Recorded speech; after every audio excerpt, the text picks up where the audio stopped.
ser um auxílio ao teu próximo ali. Se me ajuda hoje alguém, se me ajuda hoje alguém, demonstra-lhe amor também, remove o temor e promove o amor. Assim me ajuda hoje alguém. Olá, meus irmãos e minhas irmãs, tudo bem com vocês? Que a paz do nosso Deus esteja em cada coração. Amém. Mais uma lição da Escola Sabatina e hoje a lição número 10, Vivendo o Evangelho. Se você não é inscrito no nosso canal, se inscreva, compartilhe esse vídeo com outros irmãos, clica no sininho para receber novas notificações e comenta aí o que você está achando dessa lição, tá bom? Que Deus seja louvado. Se você tiver condições, vamos ajoelhar para falar com o nosso Deus?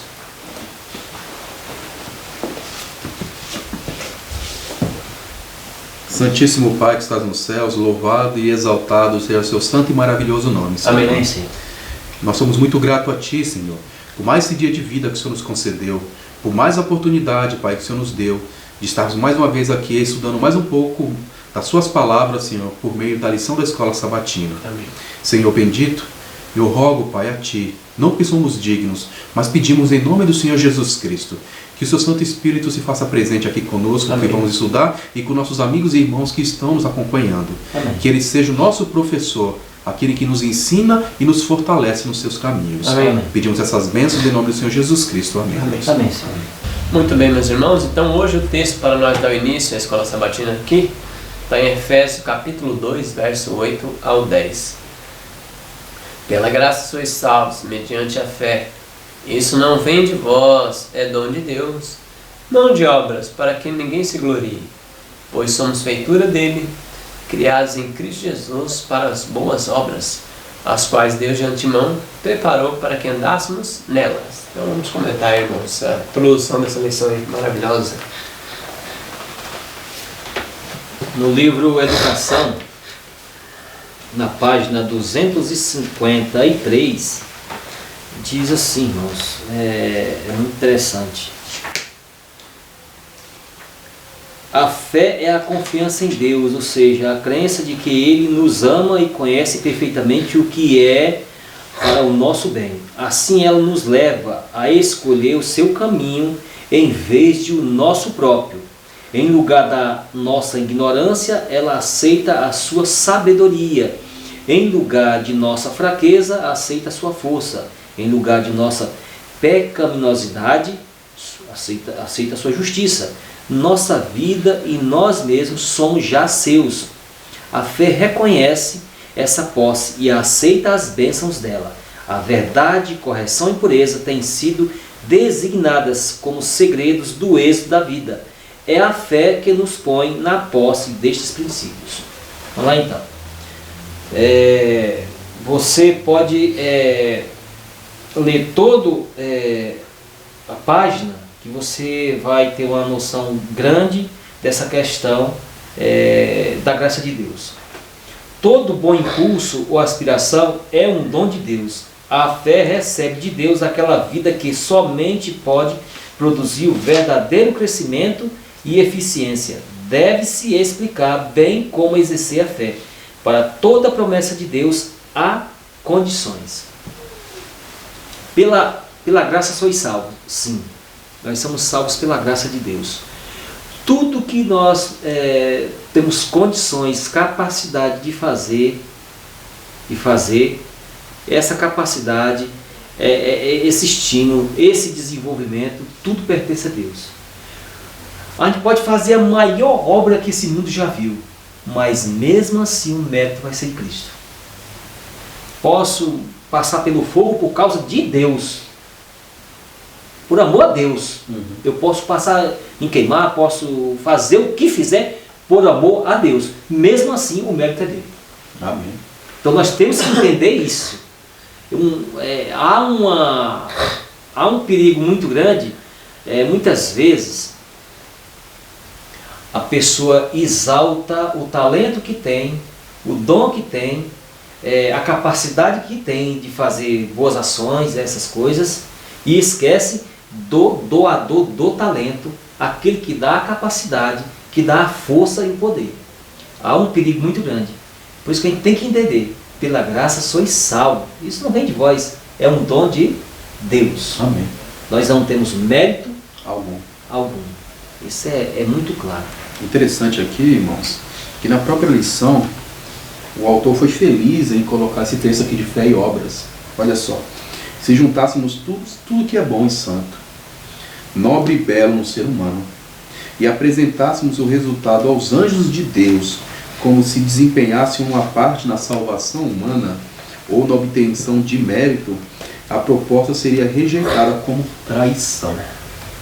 Traição. É exatamente isso mesmo. Então, né, o autor aqui foi bem assim, feliz em colocar esse Foi texto. enfático, né? Foi enfático, né? Então, isso é verdade, irmãos. Que nem o irmão Evilânio mencionou, nós não temos mérito nenhum, nós não temos no que nos gloriar das boas obras que nós, porventura, fizermos. Porque a todas as boas obras que nós fizermos, foi porque Deus nos impressionou a fazer isso, e foi que Deus nos deu capacidade, nos deu força para que nós fizéssemos esse tipo de coisa. Né? Aqui, e uma coisa que eu gosto muito, Evilânio, fala que nós somos salvos pela graça sois salvos, mediante a fé. Isso não vem de vocês, é dom de Deus. Aí continua, né?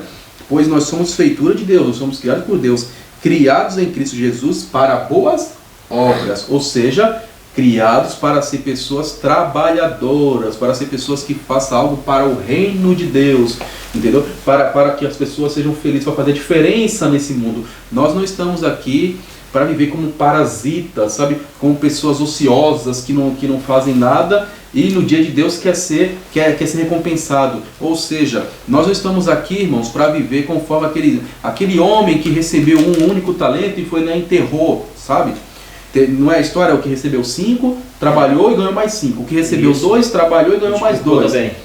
E o que recebeu 1, ele falou o seguinte: o meu Senhor é severo, né? Eu só tenho um, meu Senhor é severo, eu vou esconder, porque ele vai querer conta. Quando ele voltar, eu vou mostrar o que eu tenho. Aí todo mundo, quem tem a 5 deu 10, quem tinha 2 deu 4. Né? Os 2 ganhou, mas os outros 2. Ele chegou e falou: não, Senhor, eu sei como o Senhor é um homem rígido, severo, ou seja, tentando manchar o caráter do Senhor, né? Tentando manchar o caráter do Senhor. E aí Deus falou: tá bom, já que é assim, já que você está falando, eu vou ser rígido e severo com você. Pois então acabou, para você acabou, e pega o talento dele, dê aquele que tem 10. Né? E aí diz que ali haveria choro e ranger de dente. Quantas pessoas, Alexandre, talvez não estejam nessa situação hoje, né? Tem talento que Deus deu, mas ele prefere deixar enterrado. Ele não faz nada. E assim, e tem situação mais triste, Evilânio e Alexandre. Tem pessoas que guardam o talento e atrapalham os outros ainda. Atrapalham os outros. Eles não querem trabalhar, atrapalham os outros, entendeu? Fica querendo tirar a paz dos outros que querem ganhar mais talentos para o reino de Deus. E isso é muito complicado, irmãos. Nós temos que tomar cuidado para que nós não venhamos a decair da graça de Cristo. Porque se eu sou uma pessoa ociosa, né? Aqui, ó, eu estou decaindo da graça, porque Deus me formou para poder ser um homem trabalhador, né? Um servo dele fazer uma diferença nesse mundo. Ainda continua, né? Olha só, para boas obras quais Deus te preparou, de antemão preparou bem antes de nós nascermos. Para o quê? Para que nós andássemos nelas. Então, esse é o caminho, andai por ele. Na página ainda, tem um texto ainda na página 49 do Testemunhos para a Igreja, volume 5. Fala uma coisa interessante. Eu vou ler de maneira bem rápida, e vocês, por gentileza, vocês leiam em seus lares, que aí vocês vão expandir mais o pensamento. Qual é o livro mesmo, Vilani? Testemunho para a Igreja, volume 5. Volume 5. A página qual que é? Página 49. 49. Diz assim: não basta crer a respeito dele, de Jesus. Mas atrás ainda tem uma informação: sua ligação com a igreja e o modo como os irmãos os considerarem, não terão qualquer valor a menos que creia em Cristo. Não basta crer a respeito dele. Vocês precisam crer nele. Tem de confiar inteiramente em sua graça salvadora. Olha como é interessante isso aí. Não tem palavras, palavras que possam exaltá-lo diante dos que os rodeiam, não têm palavras para exaltar Cristo, não praticam as obras que o honrem. Muitos de vocês são tão estranhos a Cristo como se jamais houvessem realmente ouvido o seu nome. Não têm a paz de Cristo, pois não possuem o verdadeiro terreno para a paz. Não têm comunhão com Deus, porque não estão unidos em Cristo. Disse o nosso Salvador: ninguém vem ao Pai senão por mim. João 14, verso 6. Vocês não têm qualquer utilidade na causa de Cristo. Sem mim, disse Jesus, nada podeis fazer. Nada à vista de Deus, nada que Cristo aceite de suas mãos. Sem Cristo nada podem vocês ter, exceto uma enganadora esperança, pois Ele mesmo declara: se alguém não estiver em mim, será lançado fora, como a vara secará, e os colhem e lançam no fogo e ardem. João 15, verso 6. O progresso da vida cristã é caracterizado por maior humildade em resultado do aumento de conhecimento. Olha que coisa interessante. Quanto mais você aumenta o conhecimento de Deus, mais você deve ser o quê? Humilde. Mais uma vez o pensamento aqui do Espírito de Profecia, exaltando a Cristo, e que nós venhamos entender essa exaltação. Tudo que Deus faz por nós, os talentos, o desenvolvimento espiritual, o mérito é dele. Sempre nós temos que ter isso em mente, o mérito é dele, porque nós corremos um risco muito grande de se perder exaltando os talentos que Deus nos dá. Os talentos, e não a Ele que nos dá. Interessante, né, Vilão? Você puxou esse assunto, quero encerrar, porque a gente já vai entrar na parte do domingo. Quantas pessoas nas igrejas, irmãos, talvez os irmãos já viram, que se exalta, viu? Ai, porque eu canto muito bem. Eu canto muito bem, eu sou, né, se acha o máximo porque canta bem, se acha o máximo porque ele prega bem, ele tem uma habilidade muito boa para pregar, ou então ele é um bom administrador, faz, não, eu não aceito outro cargo, Alexandre, se não for ancião da igreja, porque eu sou muito bom nisso. Então isso aí é a pessoa que está se exaltando, está se achando alguma coisa. Né? Então nós temos que refletir muito sobre isso, irmãos. Nós não somos nada. Deus que é tudo. Se nós brilhamos, irmãos, é por causa que a luz de Deus bateu em nossas vidas, transformou nosso ser, para que nós fizéssemos a diferença. Exatamente. Testemunho para ministro, página 148. Os anjos ministradores estão ao seu redor para ajudá-lo no conflito, de modo que ousadamente possa dizer: o Senhor é o meu ajudador, o Senhor é a minha força e o meu escudo. Amém. Não serei vencido. Pela graça sois salvos por meio da fé, e isso não vem de vós, é dom de Deus. A sabedoria e poder infinitos de Deus são exercidos em nosso favor. As hostes celestes estão certamente ferindo por nós as batalhas. Estão sempre olhando com intenso interesse para as almas compradas pelo sangue do Salvador. Vem pelo sacrifício de Cristo eles veem o valor do sacrifício de Cristo, o valor da alma humana. É sempre seguro estar do lado do Senhor, não pela metade, mas inteiramente. Por gentileza, irmãos, vocês leiam a página toda, que tem muita informação importante. É seguro confiar, aguarda a alma a Deus, que reina sobre todo o céu e a terra. É seguro guardar a sua vida. A alma que está falando que é a vida.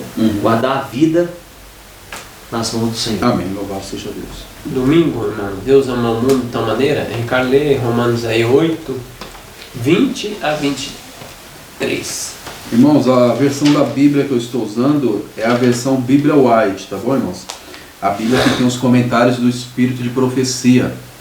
Se os irmãos tiverem interesse em adquirir, o irmão pode pesquisar na internet. Ela é excelente, viu, irmãos? Todos os comentários até agora que nós conferimos aqui, eu particularmente posso afirmar para vocês, até agora todos os comentários que eu li aqui estão de acordo, pelo menos, né, com o material que a gente tem, até o material em inglês. Você pode pegar o material em inglês, você pode conferir, traduzir, tá batendo igualzinho, viu, Vilano? Então, a Bíblia White é uma maravilha, é uma bênção, um show. É um show mesmo, viu? Vale a pena adquirir, viu, irmãos? Continuando aqui, então, Romanos capítulo 8, verso 20 ao 23, diz assim, ó: porquanto a criação ficou sujeita à vaidade, não por sua vontade, mas por causa daquele que a sujeitou, na esperança de que também a própria criação há de ser liberta do cativeiro da corrupção para a liberdade da glória dos filhos de Deus. Porque sabemos que toda a criação juntamente geme e suporta dores até agora. E não somente ela, mas também nós, até nós que temos as primícias do Espírito, também gememos em nosso íntimo, aguardando a adoção, a saber, a redenção do nosso corpo.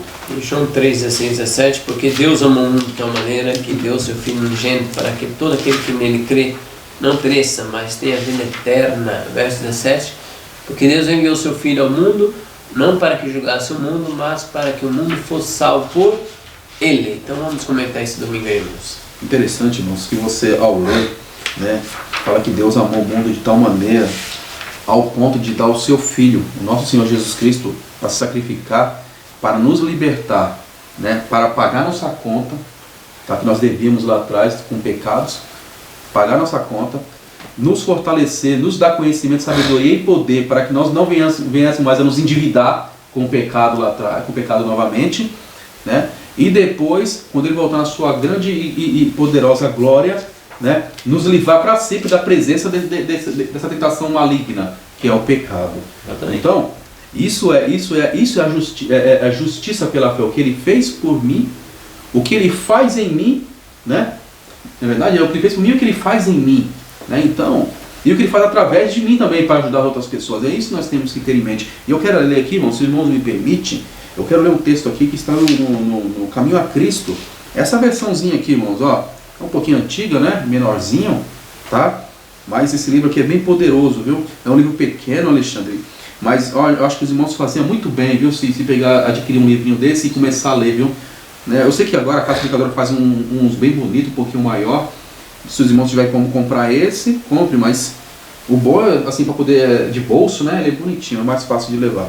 Página 26. Página 26 aqui, dessa versão, o capítulo é Libertos, irmãos. Olha só o título, Libertos da culpa. Olha só o que diz aqui, ó. A Bíblia não ensina que o pecador tenha de se arrepender antes de aceitar o convite de Cristo. Venham a mim todos vocês que estão cansados, e eu os darei descanso. É a virtude que vem de Cristo que conduz ao verdadeiro arrependimento. Pedro esclareceu esse ponto aos israelitas. Deus o colocou à sua direita como líder e salvador, para dar ao povo de Israel a oportunidade de se arrepender e receber o perdão dos seus pecados. Assim como não podemos alcançar perdão sem Cristo, também não podemos nos arrepender sem que o Espírito de Cristo nos desperte a consciência.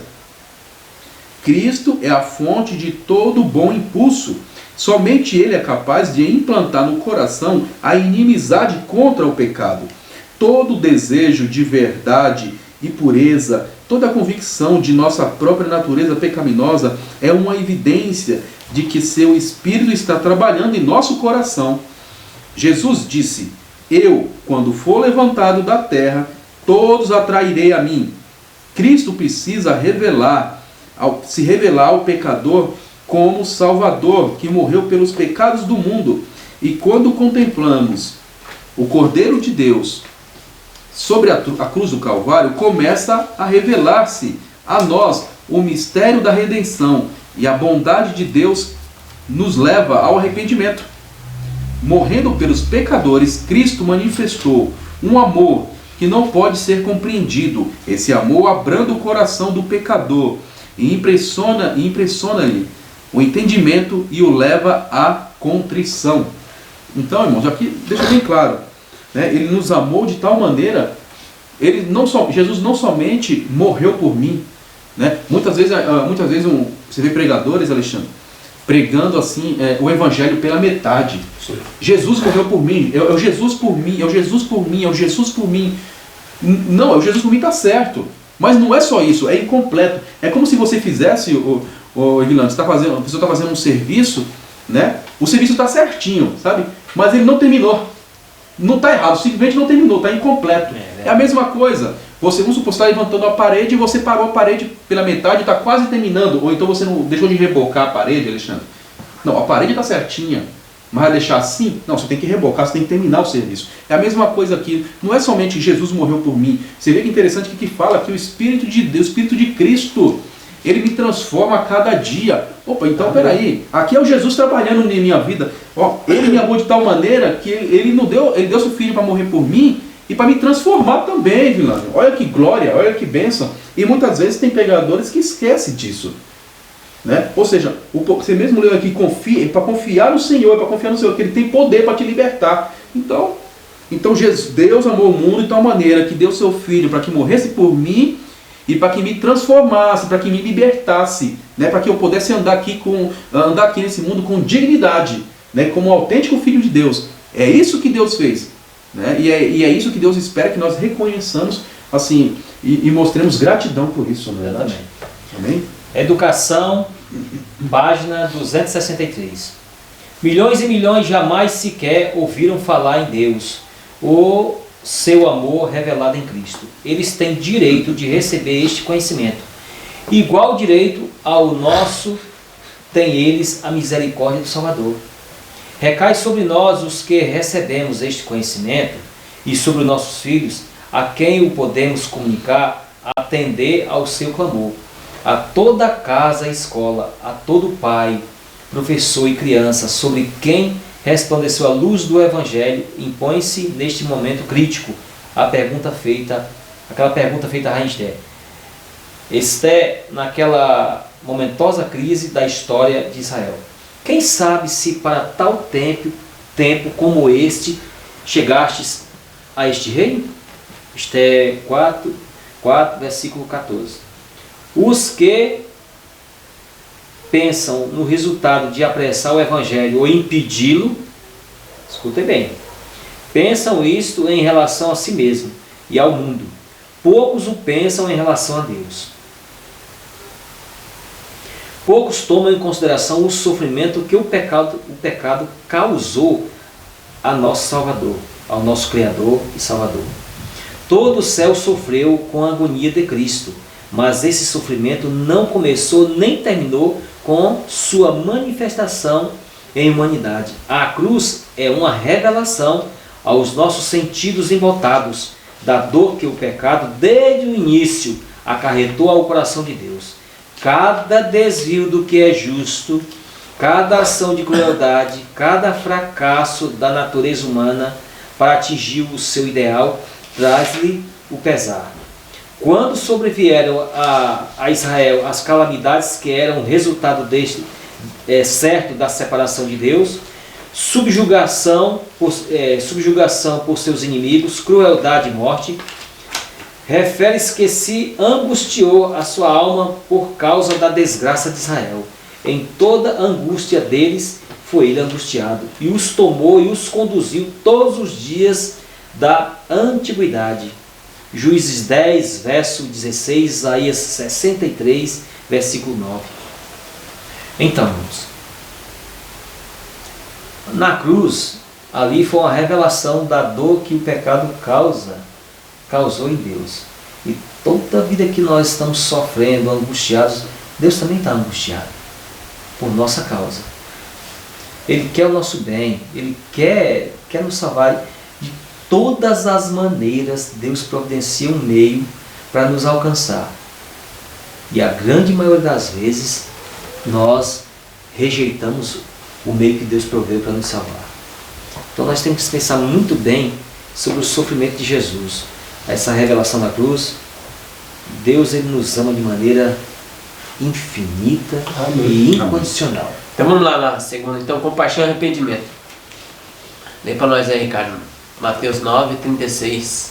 Mateus 9, verso 36, diz assim: Mas, ao ver ele as multidões, comoveu-se de compaixão por elas, porque andavam cansadas e errantes, como ovelhas que não têm pastor. E o verso 14, Alexandre, do capítulo 14, 14 diz assim: E saindo Jesus, viu uma grande multidão, e moveu-se de compaixão por ela, e curou seus enfermos. Em Lucas 19, 41 e 42, assim, ó. E quando chegou perto, ele viu a cidade, chorou por ela, dizendo: Ah, se tu os conhecesse, ao menos nesse dia, o que te poderia trazer a paz, mas agora está encoberto aos teus olhos. João 11:35. João 35 diz: Jesus chorou.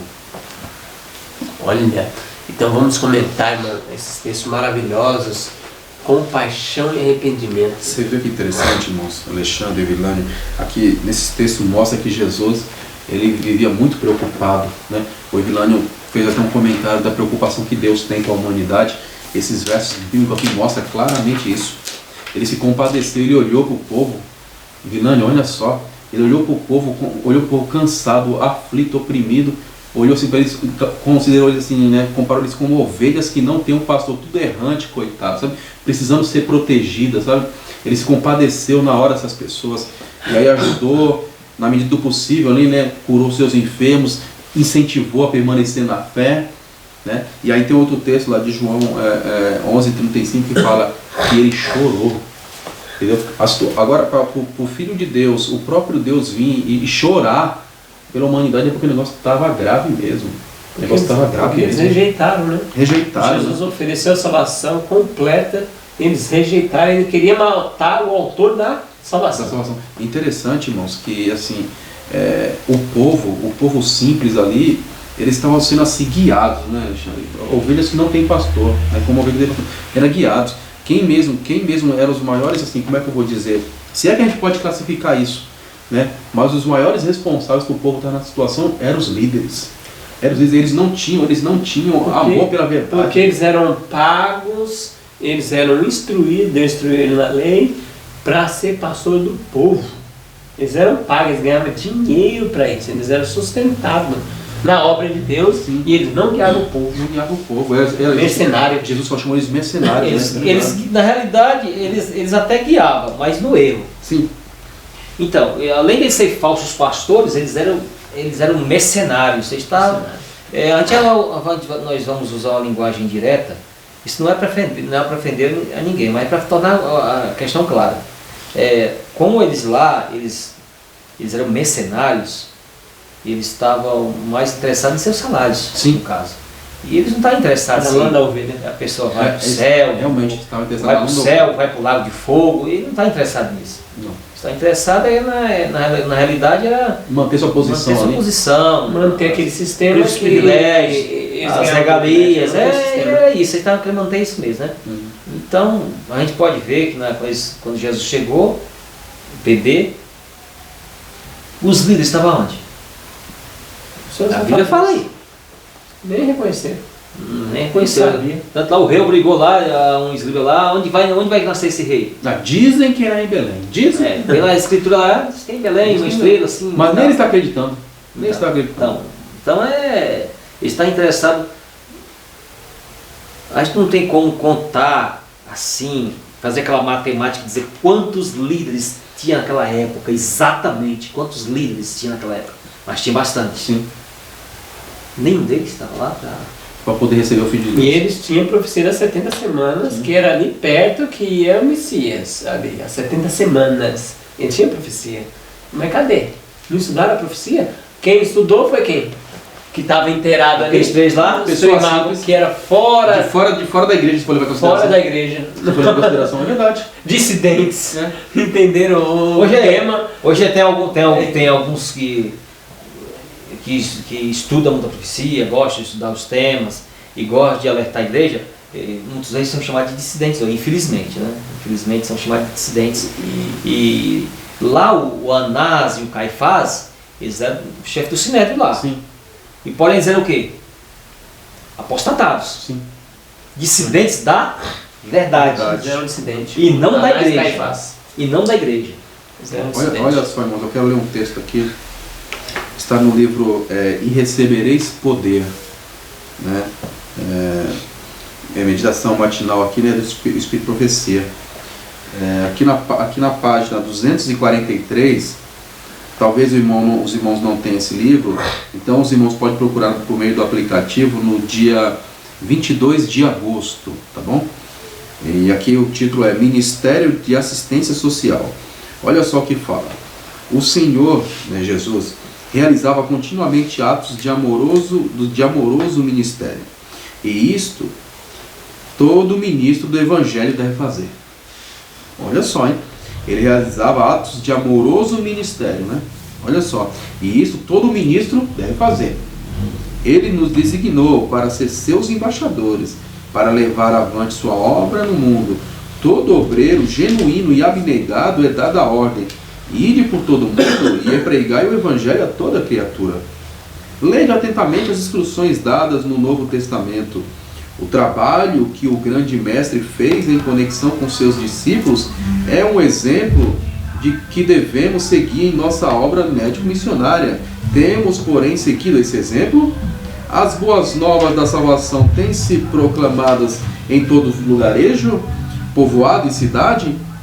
Onde então, porém, os missionários? Em nome do Senhor eu pergunto, onde estão os cooperadores de Deus?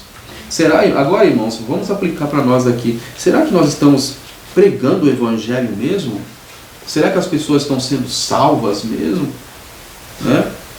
Porque aqui a serva do Senhor, ela pergunta onde estão os cooperadores de Deus, né? Porque os verdadeiros pregadores do Evangelho, de acordo com as Escrituras, né? com a Bíblia de Espírito e Profecia, eram pessoas que iam lá para ajudar as pessoas, como instrumento de Deus, para libertá-las do pecado. Então, se as pessoas ainda continuam no pecado, amando o pecado, tem alguma coisa errada. Então quer dizer que os co-obreiros, Alexandre, eles não estão indo lá para ajudar as pessoas a se libertar do pecado, para incentivar a pessoa a se libertar do pecado, mas sim a permanecer, porque parece que está acontecendo isso, porque tem, quanto mais estamos chegando no fim da história desse mundo, mais o pecado está aumentando, então, ou a Bíblia está errada, ou nós não estamos fazendo nosso trabalho direito, como mensageiros de Deus. Estão pregando o Evangelho verdadeiro. Estão pregando o Evangelho verdadeiro, entendeu? Então essa é uma questão muito complicada. Sim, muito complicada, sim. que a gente precisa tomar muito cuidado em relação a essas coisas. Né? Então nós devemos, irmãos, né, sabe, de um modo assim bem simples, do meu ponto de vista, é que nós devemos trabalhar em prol da causa do Mestre, não atrapalhar a causa do Mestre, deixar bem claro, porque muitos de nós atrapalha, sabe, fica na porta, atrapalhando o caminho, sabe, não faz o serviço, não deixa os outros fazer, entendeu? Isso aí é perigoso. Então, no dia de Deus, a conta vai ser grande para acertar, entendeu? Nós temos que tomar muito cuidado. É isso mesmo. O grande conflito, nesse aqui, ó, esse aqui está muito gastado, mas esse aqui, muito bom esse livro, muito bom. Lucas, aqui tem um texto aqui de Lucas 19, versículo 41 e 42, e na página do grande conflito, no capítulo 1, na página 15, diz assim, narrando esse texto aqui: do cimo do Monte das Oliveiras, Jesus olhava sobre Jerusalém. Lindo e calmo era o cenário que diante dele se desdobrava. Era o tempo da Páscoa, e de todas as terras os filhos de Jacó se haviam ali reunido para celebrar a grande festa nacional. Em meio de hortos e vinhedos e declives verdejantes, juncados das tendas dos peregrinos, erguia-se as colinas terraplenadas, os majestosos palácios e os maciços baluartes da capital de Israel. A filha de Sião parecia dizer em seu orgulho: estou sentada como rainha, e não verei o pranto, sendo ela tão formosa, então, e julgando-se tão segura do favor do céu, como quando, séculos antes, o trovador real cantara: formoso de sítio, e a alegria de toda a terra é o monte de Sião, a cidade do grande rei. Salmos 48, versículo 2. Bem à vista estavam os magnificentes edifícios do templo, os raios do sol, poente iluminavam a brancura de neve de suas paredes e mármore. Então vai falar, todo esse relato que vai falar aqui. Aí depois vai dizer que Jesus, com o olhar profético, viu o que de Jerusalém? Rejeição a quem? A Deus. Rejeição a Deus e sua destruição. Como Jesus sofreu com aquele olhar profético. Ele olhou para Jerusalém. Se você quiser acompanhar, o capítulo todo é predito o destino do mundo no grande conflito. Lê esse capítulo, irmãos, que vai assim ampliar o pensamento em relação a essa questão de Lucas 19. Lucas 19 é muito interessante ler esse texto aí. E na página também 300, deixa eu ver aqui, acho que na página 315, daqui a pouco eu dou essa página para vocês. Terça-feira agora, graça e obras, e boas obras. Vou ler aqui 1 João 3, 16, 17, irmão, olha. Capítulo 3, versos 16 e 17. Nisso conhecemos o amor de Deus, que Cristo deu sua vida por nós, e nós devemos dar a vida pelos irmãos. Quem, pois, tiver bens do mundo, e vendo seu irmão necessitado, lhe fecha o seu coração, como permanece nele o amor de Deus? Também fala para ler Efésios 2, capítulo 8 a 10, onde vamos ler, porque foi o texto lá do início da lição, da introdução. Então vamos comentar isso aí, irmão. Graça e boas obras. Lição de terça. Eu quero ler para vocês, irmãos, mais uma vez o caminho a Cristo. Aqui na página 61. Então aqui está falando da graça e das boas obras. Eu quero ler. Isso mostra aqui, olha só que pelo poder de Cristo a gente pode fazer. Aqui diz assim, capítulo uma nova pessoa, tá? E aqui é na página 61 até 63. Diz assim: a chamada fé em Cristo, que tenta desobrigar os homens a obedecer a Deus, não é fé, mas presunção.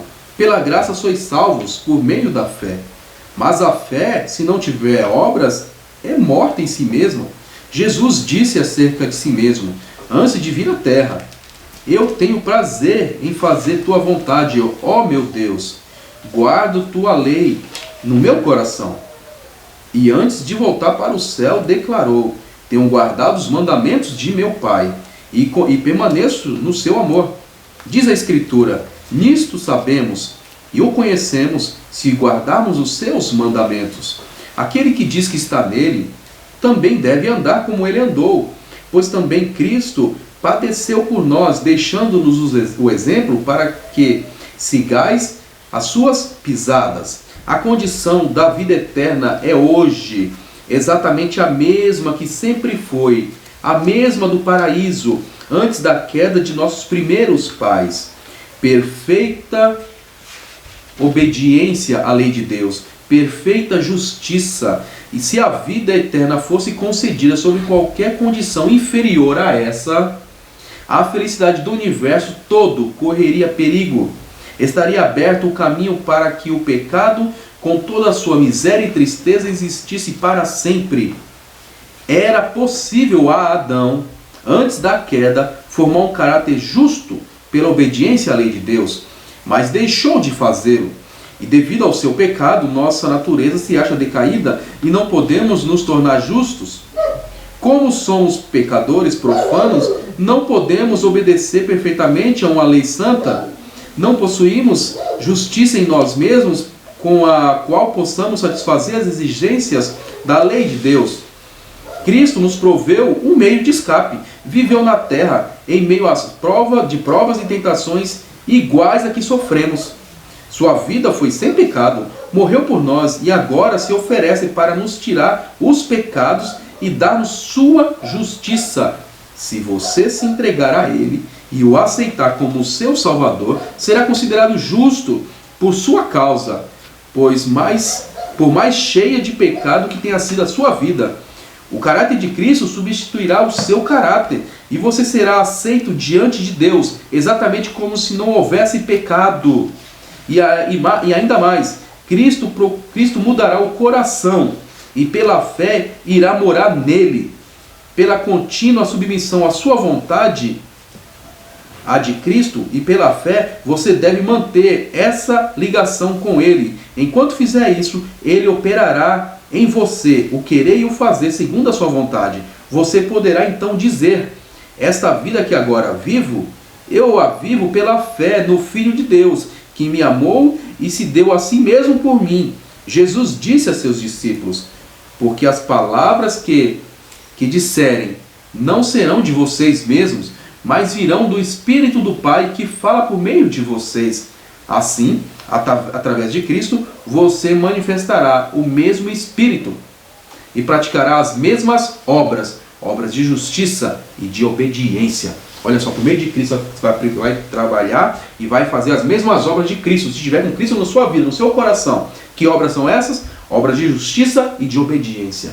Cristo faz um milagre, Cristo transforma a vida da pessoa. Essa é a graça, essas são as boas obras que Deus nos preparou. Não somente nós, mas todo aquele que reconhecer que nele há poder para ser liberto de todo o pecado, de toda injustiça, de todo que é mal, né, Glano? Então, aí é a questão. Né? Agora, lá no comecinho, pela graça sois salvos, não é isso? Agora aqui, Deus pedindo para a gente cumprir com os nossos deveres, Confiar e obedecer, não é isso? Agora vem a grande questão. Obedecer por qual motivo? Eis a questão. Por amor a Deus ou por interesse particular? Eis a questão. Porque muitas vezes nós, lógico que nós não podemos julgar ninguém, isso ninguém tem essa autoridade, só Deus mesmo pertence a essa autoridade. O julgamento é através de sua palavra. A gente sabe essa questão do julgamento, como se deve proceder, o julgamento bíblico. Né? O julgamento bíblico se a gente tiver conformidade, é a Bíblia que está julgando, é Deus que está julgando, não é a gente. Mas há o perigo, essa questão. A Bíblia estimula nós a obedecer a Deus por amor. Por amor. A pessoa muitas vezes diz assim: mas não tem condições de não obedecer a Deus, só tem condições de não obedecer a Deus por amor. Há algumas pessoas, é uma obediência entre aspas. Dá um exemplo.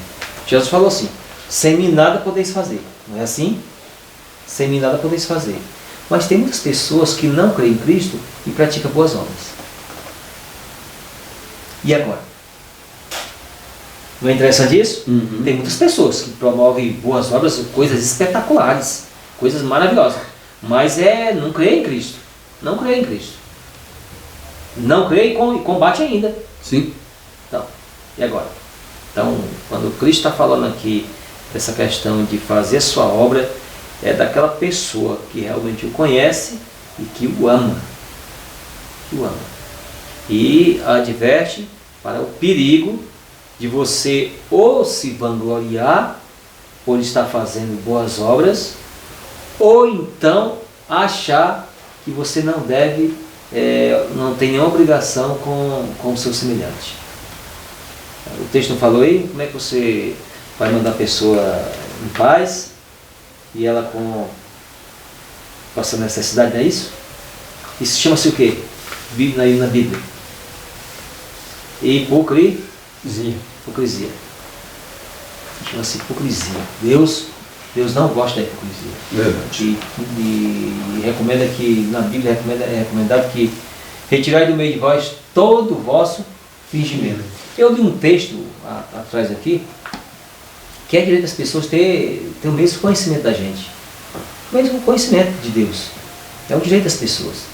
Mas porém a gente vê que tem algumas pessoas que querem que as pessoas tenham o conhecimento, não o conhecimento de Deus, o conhecimento de si mesmo, da pessoa mesmo, não de Deus. Eu interpretei a Bíblia assim, então é isso que eu vou passar e é isso que todas as pessoas devem conhecer. Que coisa interessante isso, né? E a Bíblia recomenda isso. O conhecimento que cada pessoa, cada ser humano tem que ter é o conhecimento de Deus.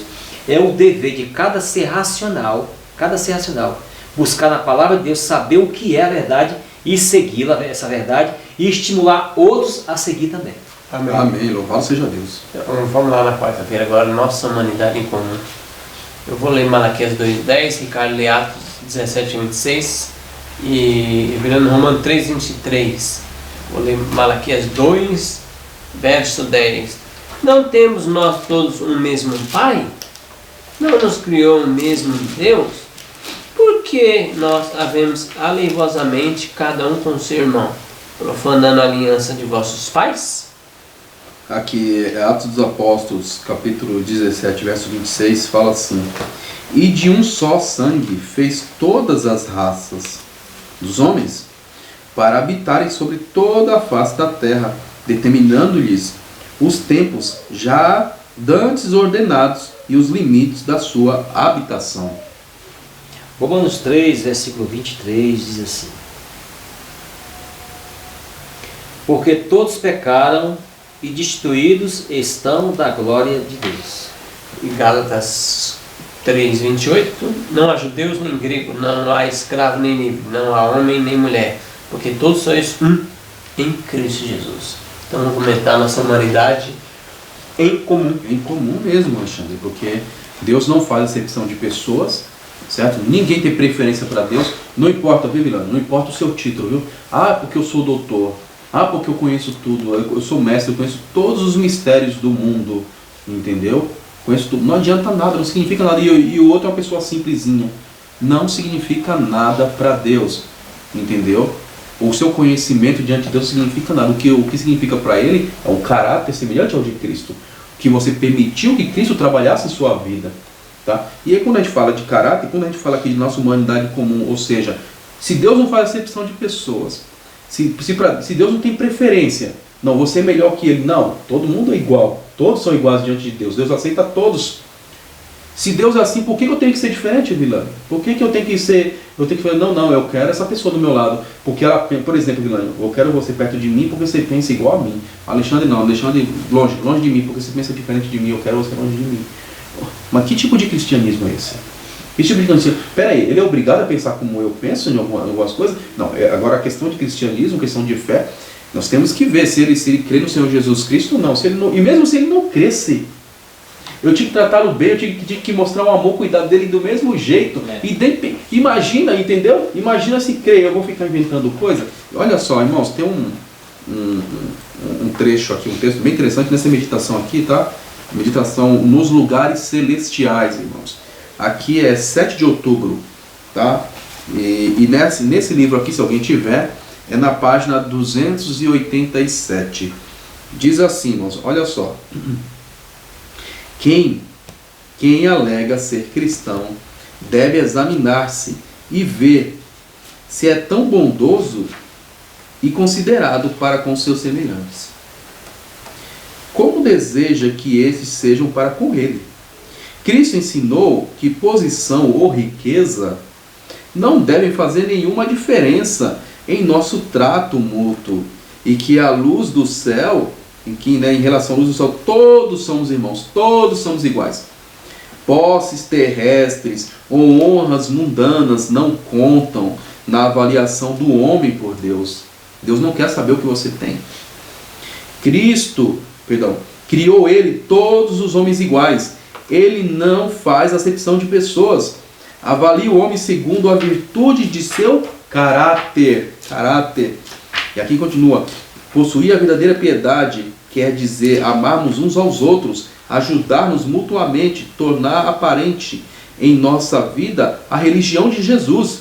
Devemos ser consagrados condutos pelos quais o amor de Cristo flua aos que carecem de auxílio. Aí, entendeu? Deus não faz acepção de pessoas, ninguém é melhor que ninguém diante de Deus, mas o que Deus quer reparar em mim e quer reparar nas outras pessoas, o meu caráter. Amém. Como eu vou me importar? Como eu me importo nessa situação? Será que eu tenho um caráter semelhante ao do Senhor Jesus Cristo, Alexandre? Será que eu tenho um caráter semelhante ao de Satanás? Porque nós temos que ter isso em mente, né? E a palavra de Deus é bem claro, ali no livro Parábola de Jesus, se eu não me engano, página 69, onde ele diz que a mensageira do Senhor fala que Cristo aguarda com fremente desejo a manifestação de si mesmo em sua igreja. Quando ele fala manifestação de si mesmo, está falando assim, manifestação do seu caráter, né? O comportamento dele ser semelhante ao de Cristo. E ainda diz mais, quando eles refletirem perfeitamente o seu caráter, Jesus vai vir buscá-los como seus, entendeu? Vai vir buscar a sua igreja, né? Então, cuidado, né, irmãos? Quando a gente fala igreja de Deus, não está falando da igreja repleta, não, está falando do povo dele. Sim. O povo dele. Nós sabemos que a palavra de Deus é bem clara. O próprio Paulo fala o seguinte, que Israel pode ser como a areia do mar, mas só o remanescente será salvo. Então nós temos que ter isso em mente. Não é todo mundo do mundo que vai ser salvo, não. É somente aqueles que refletem o caráter de Cristo pelo poder do Espírito Santo, Evilânio. Entendeu? É a transformação diária, né? É a consagração a cada dia à vontade de Deus. Nós temos que ter isso em mente. Se nós não tivermos essa mentalidade, irmãos, nós vamos viver como anões espirituais. Várias vezes o Alexandre mencionou aqui esse contexto de anões espirituais, não crescem. Pensa que só pelo fato de estar abrigado dentro de uma igreja, ele está protegido. Ele está protegido contra o mal. Sabe? Não é assim que funcionam as coisas. O único jeito de nós estarmos protegidos contra o mal é sendo protegido pelos braços do nosso Senhor Jesus Cristo. Está amparado por Deus. Por Ele, isso mesmo. No capítulo 17, versículo 26 e 27, que foi mencionado aí o texto. Do qual livro? Esse aqui é o livro Educação. Tá. Educação, na página 174. Diz assim, dessa maneira. Ele de um só fez toda a geração dos homens para habitar sobre toda a face da terra, determinando os tempos já dantes ordenados e os limites de sua habitação, para que buscassem ao Senhor e porventura tateando pudessem achar. Deus declara que quem quiser poderá entrar no vínculo do concerto. Ezequiel 20, versículo 37.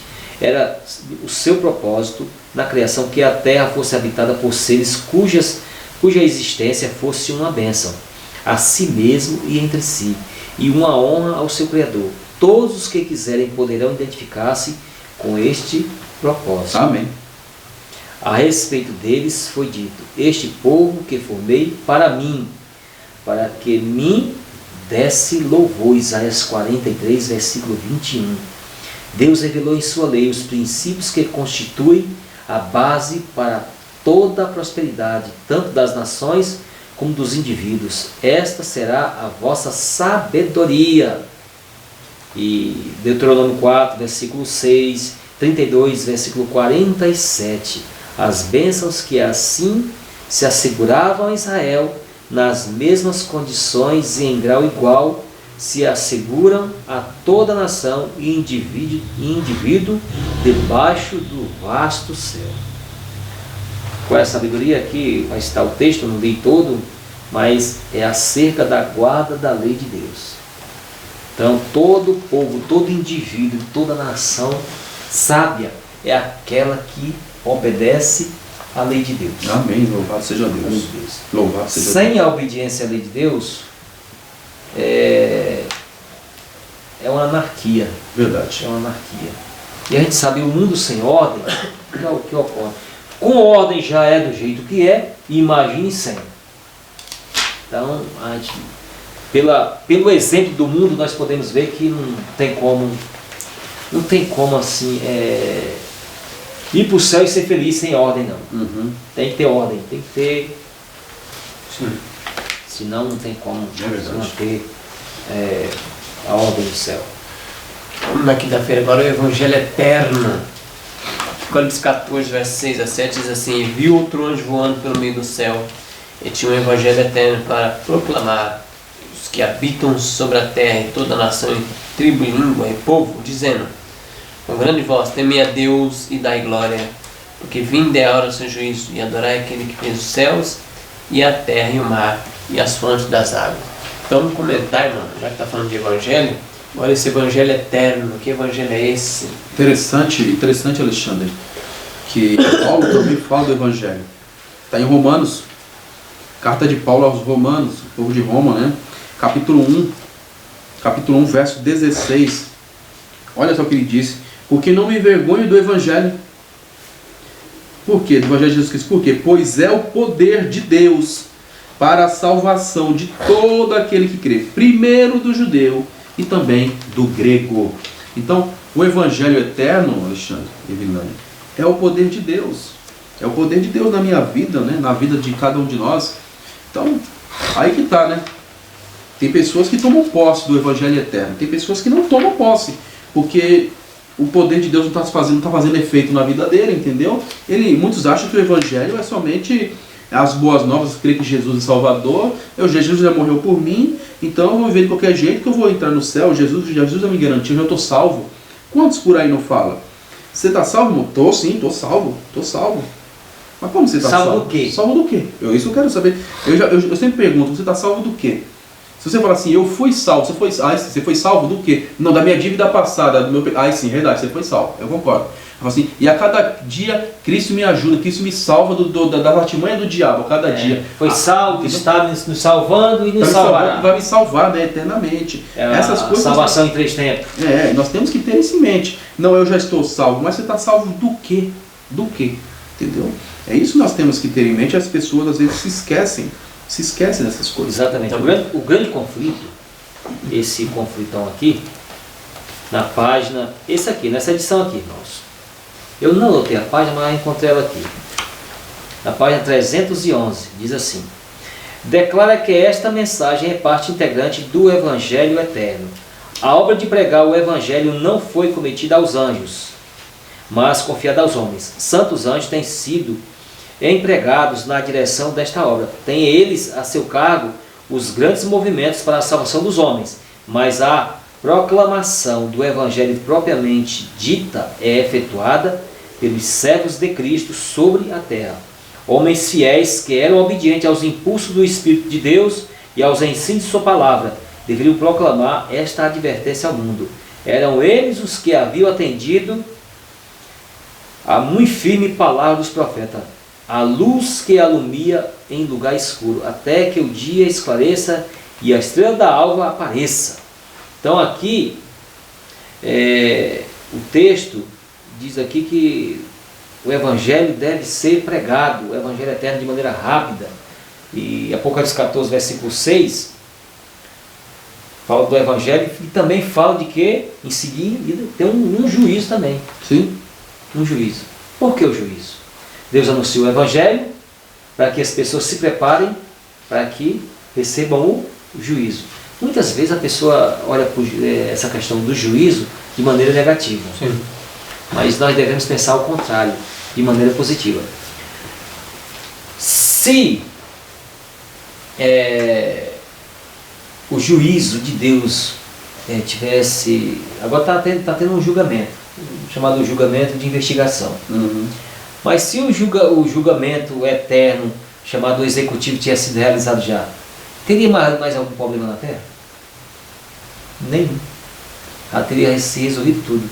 O juízo traz todas as soluções, traz toda o desenrolar dessa questão da injustiça.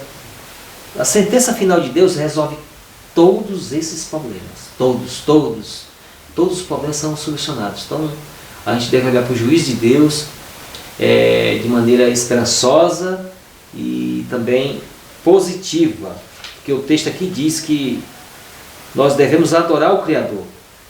Adorar o Criador, e aqui nos chama aqui para a verdadeira adoração. Porque Deus é tão bondoso que ele, através do Evangelho Eterno, Ele ilumina o mundo e faz com que o mundo veja qual é a verdadeira adoração. O tipo de adoração que Ele requer. Mostra a verdade, né? Para que a pessoa não venha se perder. Sim. Agora a pessoa... Ele escolhe, né? A pessoa vai escolher. A pessoa escolhe. Vai escolher porque o texto aqui é muito claro. João mesmo fala, né? O Evangelho de João, como Jesus fala, conhecereis a verdade. E ela vai deixar você livre. Aí você escolhe, quer permanecer livre ou quer virar escravo, né? Do inimigo, né? Exatamente. Por isso você tem vontade. Deus, através do seu servo, que aqui é um anjo, é um símbolo do povo pregando, né? Um anjo voando com a rapidez, né? O Evangelho eterno para proclamar o que? É tudo livre tribulação, o que? Temer a Deus. E dá-lhe glória. E aí, o que é temer a Deus? A gente vê lá na história de Abraão, quando Abraão vai sacrificar seu filho Isaac, Deus fala para ele, não precisa mais matar seu filho, porque agora eu sei que teme a Deus, ou seja, que você obedece a Deus. Então, o Evangelho é para ser pregado para as pessoas obedecer a Deus. Esse é o Evangelho eterno. De livre espontânea vontade. Isso. E aí obedece a Deus e eles dão glória ainda. Sim. E não é falar da glória. O que é dar glória a Deus? O que é dar glória a Deus? Armand White, no manuscrito 16, 1890, está no comentário da Bíblia White. Dar glória a Deus é revelar o caráter dele por meio do nosso, e assim torná-lo conhecido qualquer que seja a maneira em que revelemos o Pai ou o Filho, estamos glorificando A Deus. Amém. Porque quando a gente reflete o caráter de Deus, nós damos glória. ao Pai. Quando Porque Deus, é fácil quando dar Deus- glória, é, glória, isso. glória. Quando Deus criou Adão, ele revestiu Adão coroou Adão de glória. De glória. Então, ele coroou de glória que do seu caráter. Revestiu Adão do seu caráter. Isso. Então, Pecou, perdeu. Exatamente. Pecou, então ele foi tirado da Aí cabeça. Deus quer que a gente faça o quê? Retorne novamente. Sim. Seja restaurado o caráter dele em nossa vida. Amém. É isso que Deus quer. Por isso que aquele homem na parábola que entrou sem a glória de Deus lá, entrou sem as vestes. O que você está fazendo aqui sem as vestes? Pegou ele e lançou. Ser um caráter de Deus. Isso. Ser um caráter. Pegou ele e lançou. Haverá choro e ranger de dente. Porque Exatamente. sem a glória de Deus. Tem que estar com a glória para entrar nas contas. Exatamente. Na página 355 do Grande Conflito, diz assim. Eu não vou ler todo, logicamente eu não vou ler toda a página, vocês leiam. Eu vou até mostrar aqui os textos aqui. Página 311 a 312, página 352 a 353 e página 355 a 356 do Grande Conflito. Só que a minha edição é essa, aí vocês procurem aí, que tem um índice bíblico aí no livro, dá para localizar essas informações de maneira fácil. Qual é o capítulo? O capítulo aqui é um grande movimento mundial. Uhum. Está falando do adventismo, Sim, sim. do adventismo. É significativo o fato de afirmar-se ser um anjo, o arauto desta advertência, pela pureza, glória e poder do mensageiro celestial. A sabedoria divina foi servida de representar o caráter exaltado da obra a cumprir-se pela mensagem, e o poder e glória que a deveriam acompanhar. Mostrando o símbolo do anjo. E o voo do anjo pelo meio do céu, a grande voz com que é proferida a advertência e sua proclamação a todos os que habitam sobre a terra, a toda a nação e tribo, língua e povo, evidenciam a rapidez e extensão mundial do movimento. Usando o simbolismo. Uhum. A própria mensagem derrama luz sobre o tempo em que este movimento deve ocorrer. Declara-se que faz parte do Evangelho Eterno e anuncia a abertura do juízo. A mensagem da salvação tem sido pregada em todos os séculos, mas esta mensagem é uma parte do Evangelho que só poderia ser pregada nos últimos dias, pois somente então seria verdade que a hora do juízo havia chegado. Aquela questão da profecia, se cumprindo a profecia. A verdade restaurada na terra, em 1844, restaurada na terra todas as verdades que foram esquecidas, mundialmente falando, e o juízo investigativo se começando lá no céu, Nos céus. lá no santuário celestial, lá no Santo dos Santos. Onde o nome dos mortos começou a passar em revista. Exatamente. Então, tem um estudo que se diz assim: quando ocorre um grande evento na Terra, é sinal que está ocorrendo um grande evento no céu. Nos céus também. Então, a gente já foi falado em algumas lições anteriores, Uhum. teve a festa do Pentecoste aqui na Terra. E lá no céu teve o quê? Coroação de Cristo. Então, assim, é assim que acontece. Lê o texto para nós aqui, cara, da sexta-feira. O primeiro texto, né, a parábola de Jesus, na sexta-feira diz assim, ó, Deus reclama toda a terra como sua vinha, embora nas suas mãos, na mão do usurpador, ela pertence a Deus. É sua, não menos pela redenção que pela criação. Diariamente todo mundo recebe bênçãos de Deus. Cada gota de chuva, cada raio de luz que cai sobre esta geração ingrata, cada folha e flor, fruto testifica da longanimidade de Deus e de seu grande amor. Então não tem como ter desculpa. Não vai ter desculpa. Em rejeitar Deus. Não vai ter. A pessoa vai estar consciente, Alexandre. No dia de Deus ninguém vai poder falar o seguinte: ah, Senhor, mas eu não sabia, né? Não me avisaram. Não vai ter desculpa, porque a própria criação clama, da existência de Deus, do juízo de Deus, das coisas que estão acontecendo. Às vezes você nem não entendeu nem as profecias, você pode ter nem entendido as profecias bíblicas, tá ligado? Mas aí você vê as coisas estranhas acontecendo do mundo, falando, nossa, não está normal, tá para acontecer alguma coisa. Entendeu? Aí a pessoa já é ela já sente um despertamento para poder se informar do que está ocorrendo.